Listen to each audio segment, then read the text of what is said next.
Bienvenue ou re-bienvenue sur le podcast L'Éventail. Je suis Valentine Marmora et j'en serai l'animatrice officielle.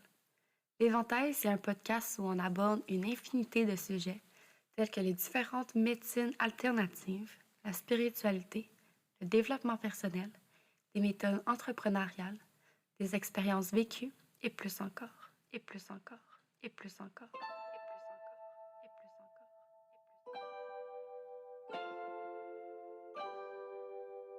Ici, il y a comme limite que celle qu'on s'impose soi-même. Je vous partage des outils concrets que j'ai moi-même expérimentés, qui, je le souhaite, vous supporteront tout au long de votre cheminement dans la reprise de votre pouvoir personnel. Vous retrouverez ici des épisodes avec des invités inspirants et même des épisodes solo où je vous partagerai mes propres expériences. L'Éventail, c'est mon safe space, mais c'est aussi le vôtre et je crois sincèrement que si vous êtes ici, c'est que ce que vous allez entendre et découvrir résonnera avec vous. Bref, je vous souhaite une excellente écoute et un agréable moment rien que pour vous.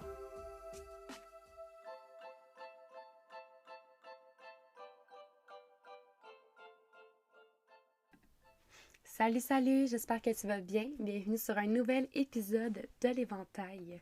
Cette semaine, on se retrouve pour un épisode solo, donc un moment en tête à tête entre vous et moi. Et j'avais envie de te jaser d'à quel point la croyance, et là j'ouvre le guillemet, que le marché de l'entrepreneuriat en ligne est hyper contingenté, voire saturé. Ça peut vraiment être une croyance qui va te limiter dans ton activité, puis ça peut même venir interférer dans ta confiance en toi, honnêtement. Mais avant de rentrer dans le vif du sujet, j'avais envie de te jaser un peu du membership de Valérie Benoît, le Business Vortex, dans lequel je suis moi-même inscrite. La raison pour laquelle je le recommande, c'est que ça change mon entreprise et mon mindset à chaque jour. Valérie a le don de nous challenger avec 4 plans d'action, soit un par semaine, de nous faire sortir de notre zone de confort, en plus d'avoir accès à des programmes inédits qui ont déjà été faits et qui vont aussi vraiment t'aider et te faire voir la vie autrement. Selon moi, c'est parfait pour toi si tu désires avoir plus de visibilité au sein des réseaux sociaux afin d'avoir plus de clients potentiels, on va se le dire, et par le fait même augmenter tes revenus mensuels. Puis ce qui est vraiment débile avec son membership, c'est que chaque fille qui prend les plans d'action à la lettre ou qui va à son rythme mais qui les prend puis qui les applique, va avoir des résultats incroyables. Et je mets de l'emphase sur chacune d'entre elles. Je suis moi-même dans le membership et j'ai des résultats vraiment tangibles à pouvoir vous donner, que ce soit au niveau de mes écoutes de podcast, parce que moi je l'utilise surtout pour le podcast, et même au niveau de mes clients en assistante virtuelle, c'est vraiment, j'ai vraiment des beaux résultats. Donc, je suis pas mal certaine que toi-même, ou même quelqu'un que tu connais, aurait besoin d'embarquer avec nous. Tu vas retrouver le lien du membership dans les notes de l'épisode et tu peux même le partager à tes proches si le cœur t'en dit. C'est un membership qui est parfait pour toi si tu es un entrepreneur de services ou de produits. Tu vas vraiment trouver ton compte là-dedans, j'en suis certaine. Bon, je reviens à mes moutons. Mon intention avec cet épisode, c'est vraiment de te motiver à poursuivre tes ambitions malgré les obstacles parce que, of course, que tu vas trouver des obstacles sur ton chemin, j'en suis certaine. J'en ai moi-même eu, puis je pense pas qu'on peut vraiment s'en défaire. C'est pas vraiment inévitable, là, ces obstacles-là. Puis ouais, j'ai fait une publication cette semaine sur Instagram, puis si tu me suis, tu l'as sûrement déjà vu passer. Mais en gros, ce que je vois, c'est qu'il y a tellement de gens autour de moi, que ce soit de près ou de loin, qui se découragent hyper rapidement lorsqu'ils commencent à observer le marché dans lequel ils sont. Ils abandonnent tellement rapidement ou ils hésitent même à se lancer parce que selon moi, ils se comportent trop. Ils manquent de confiance en eux, puis leurs croyances sont clairement pas shiftées. C'est toujours les mêmes. Ils pensent qu'il faut travailler fort pour gagner de l'argent, que c'est difficile d'obtenir son premier client, que l'argent n'est pas fait pour eux, que l'argent vient clairement pas naturellement et ni rapidement. Ou encore, ils se lancent, mais ils arrêtent après, mettons, 2 mois parce qu'ils n'ont pas de clients payants. Puis selon moi, ce qu'ils savent pas, c'est qu'en faisant le contraire de la majorité des concurrents, entre guillemets, c'est comme ça qu'ils vont percer. C'est en persévérant, en se faisant voir, en offrant de la valeur gratuite, en priorisant leur lien avec leur communauté, en commentant des publications, en entrant en contact avec des gens qui t'inspirent ou en s'entourant de gens confiants puis qui portent en eux ta vision d'être successful.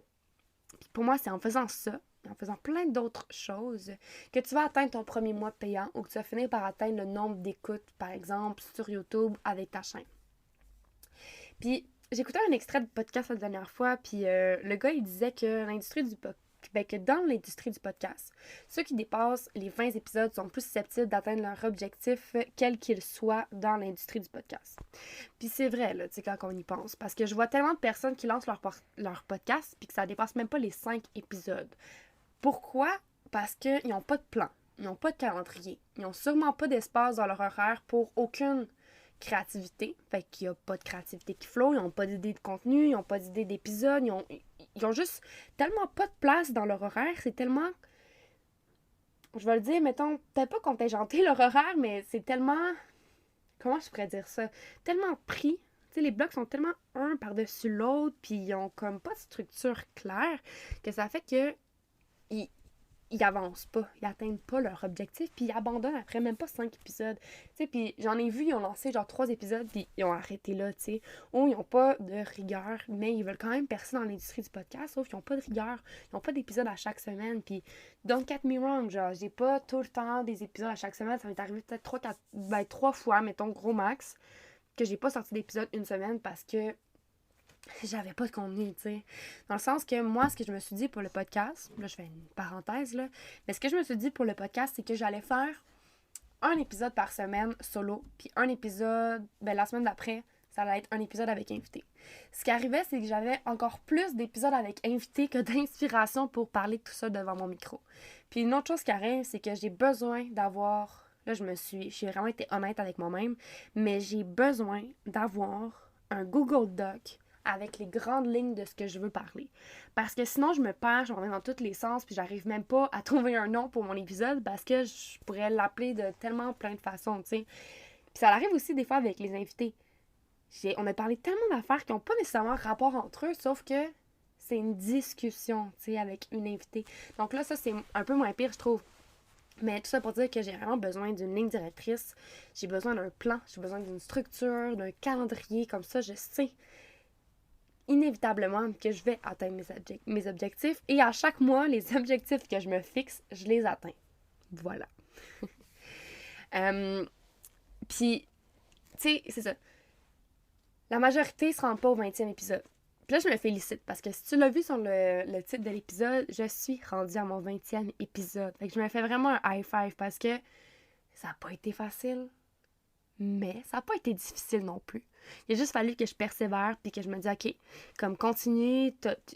L'affaire, c'est que j'ai des idées de contenu, tu sais, je me suis créé de l'espace dans mon horaire. Quand j'ai une idée, je le marque dans mon téléphone puis je le mets en place. Mais je suis mais hyper fière de moi parce que enfin, j'ai franchi le gap des 20 épisodes. Tu sais, c'est un gap complet, là. Genre, c'est débile. Bref. Puis si je te donne un autre exemple, il y a tellement... Tu sais, je suis adjointe virtuelle, mais il y en a tellement d'adjointes virtuelles. Puis il y en a tellement aussi qui décrochent parce qu'elles focus sur le nombre d'adjointes virtuelles qu'il y a de disponibles, tu sais. Puis ils focus sur la compétition. Elles pensent que c'est pas pour elles, vu qu'elles n'arrivent pas à avoir de clients. Mais l'affaire, c'est que c'est faux. Il y a des entreprises en ce moment même qui attendent juste de te découvrir. Il y a des entreprises qui attendent juste de découvrir ta personnalité, que ça va cliquer puis qui vont faire affaire avec toi. Il faut juste que tu te fasses voir puis que tu cultives ta confiance en toi. Tu sais, ça paraît dans un échange avec un futur client que tu as confiance en toi ou que, au contraire, tu l'as pas puis que tu es dans une énergie de manque. C'est sûr que c'est difficile quand tu n'as pas d'argent pour payer tes billes à la fin du mois. C'est sûr que c'est difficile de laisser paraître une énergie où est-ce que tu es full abondant, que tu as full d'argent, que tu n'as pas besoin, même si c'est pas vrai, tu sais. De juste laisser paraître ça à l'autre client, que tu as confiance en toi, que tu sais tes affaires, puis tout, quand que tu n'as pas de revenus. Tu sais, j'en suis consciente, genre c'est pas facile, mais il faut vraiment cultiver ça parce que la réalité, c'est que ça paraît quand quelqu'un veut te vendre quelque chose parce qu'il est dans l'énergie du manque et qu'il a besoin d'argent. Puis souvent, c'est ça qui fait peur aux futurs clients, tu sais. Ils sont comme, oh, mais là, j'ai vraiment l'impression qu'elle veut me vendre de quoi, puis comme, elle est prête à descendre son prix parce qu'elle a besoin de cet argent-là, mais elle sait que c'est pas ça sa valeur qu'elle vaut, tu sais. Moi, maintenant, là, à partir d'aujourd'hui, je ne mets plus, en fait, je ne diminue plus. Là, je veux dire pas l'affaire en même temps, une chance que j'ai ma ligne directrice, mais je ne diminue pas mes tarifs. Je les connais, puis c'est soit que les personnes s'engagent avec moi, soit qu'ils vont trouver une adjointe moins chère ou qu'ils vont trouver une adjointe qui en fait moins, peu importe. Mais moi, c'est ça, puis j'ai confiance que c'est ce prix-là et que j'avais trouvé des gens qui sont prêts à m'acheter à ce prix-là. Puis la réalité, c'est que je connais des adjointes qui sont payées genre 3 000 à 4 000 ou à 5 000 $ le mois pour un client. Puis moi, j'ai de la misère à me faire payer, mettons, 1 200, 1 500 par mois pour un client parce que je me dis, oh shit, ok, c'est pas vraiment ça que je vaux. Mais maintenant, genre, je le sais que c'est ça que je vaux. Fait que, selon les besoins, c'est des tarifs quand même assez élevés parce que je connais ma valeur, puis je sais ce que je peux apporter, puis je sais que je suis organisée, puis que les résultats, of course, qu'ils vont en avoir. Je peux pas leur garantir, mais moi, je le sais et ça paraît dans ma discussion avec eux. Fait que, ouais, c'est vraiment, tu sais, de cultiver ta confiance en toi, tu sais. Puis il y a aussi des entreprises qui savent même pas que, genre, le métier d'adjointe virtuelle existe. Puis là, la journée où est-ce qu'ils vont tomber sur tes affaires, sur ta valeur gratuite que toi t'as offert, sur tes réseaux sociaux, que ce soit des lives, des carousels, des stories, je veux dire, ils vont te contacter, tu sais, ou contacter. N'hésite pas à contacter des gens. Au pire des pires, ils vont dire non, merci, ça m'intéresse pas. Ou non, j'ai déjà quelqu'un, tu sais. OK. Puis tu sais, quand tu as trouvé ton premier client, tu sais, je pense que c'est vraiment ce qui est plus difficile. C'est de trouver ton premier client. Puis même chose pour le podcast, c'est de trouver ta première personne qui va écouter ton épisode, tu sais. Puis qui va la suivre sur YouTube, puis qui va t'encourager, puis qui va tout le temps les écouter. Sauf que l'affaire, c'est que cette première personne-là, oui, c'est la plus difficile à trouver. Mettons, pour les clients. C'est ton premier client le plus difficile à trouver. Mais après ça, là, tu lui offres tellement un service de qualité que cette personne-là va finir par te référencer. Et elle va le faire par plaisir. Mais là, si tu lui donnes une petite carotte là, au bout, là, puis que tu lui dis, OK, quand tu me références, là, puis que la personne, elle décide, ben, cette nouvelle personne-là décide de rentrer dans mon univers, ben, je lui fais un rabais. Je lui fais, mettons, un 20% sur sa commande.